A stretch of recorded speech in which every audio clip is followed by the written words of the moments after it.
Welcome to Nasdaq Trade Talks. I'm your host, Jill Malandrino, global markets reporter at Nasdaq. Joining me at the market site in Times Square, we have Michael Sokoll. He's a senior managing director on Nasdaq's market intelligence desk with our midday update. Mike, it's great to have you with me as always. And stocks, for the most part, in the morning drifting in that really tight range. In 11:45, we got that sell-off again on trade deal delays. Yeah, stocks weren't doing much, but yeah, the trade deal delays are the kind of thing that would sell off stocks. One of the underpinnings of the rally, in addition to earnings, has been hopeful talk of a de-escalation of some of the trade rhetoric. So that was looking for November. Now, if we're pushed out to December, just adds uncertainty. So stocks sold off a bit. Yeah, you know, I was kind of surprised to see that there wasn't more of a sell-off. If you take a look at the Nasdaq 100, it only sold off about 0.4%, maybe 4.5%. You know, in months prior, that would have been a significant move, and it's back to down about 0.3% now.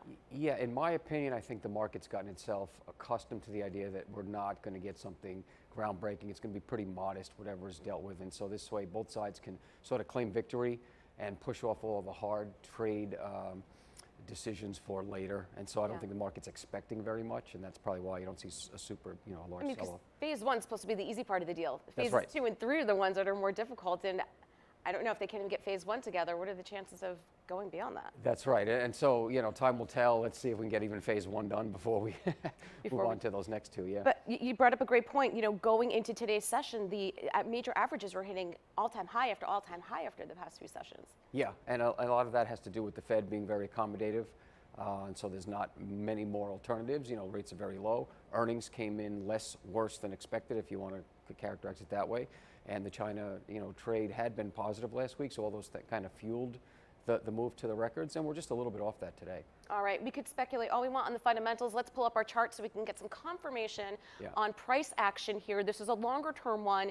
What are you taking a look at on the desk? So this was done by our technical analyst on the desk, Brian Joyce. And he's awesome, but what you can see on that 30-33 level there was, if you will, the prior resistance point, and we broke through that fairly significantly last week, so that was a very bullish sign momentum-wise.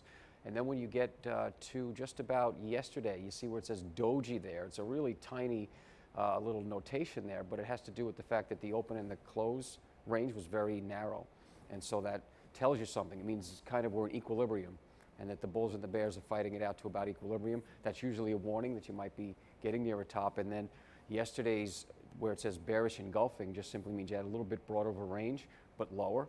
So that was just a warning sign technically, and it just sort of dovetailed what we saw today. So where you have support probably is right down to that 30.66 level, which was that new high. And that, in fact, was just about the low today. Yeah. So people are watching the tech. Well, and that's what's been really frustrating for traders, especially, is this narrow range. And I remember we had that pattern for a while in 2018 as well. Yeah. And that was right before we got that sell-off in December. You could speculate it was on the Fed and raising interest rates and so forth, but it does feel very reminiscent to what we saw last year. Yeah, so you can't trade just on technicals or just on fundamentals. You put it all together, though, and it seemed to be telling the same story today. All right. Thank you so much, as always, for joining me at MarketSite. And thanks for joining us on Trade Talks. I'm Jill Malandrino, global markets reporter at Nasdaq.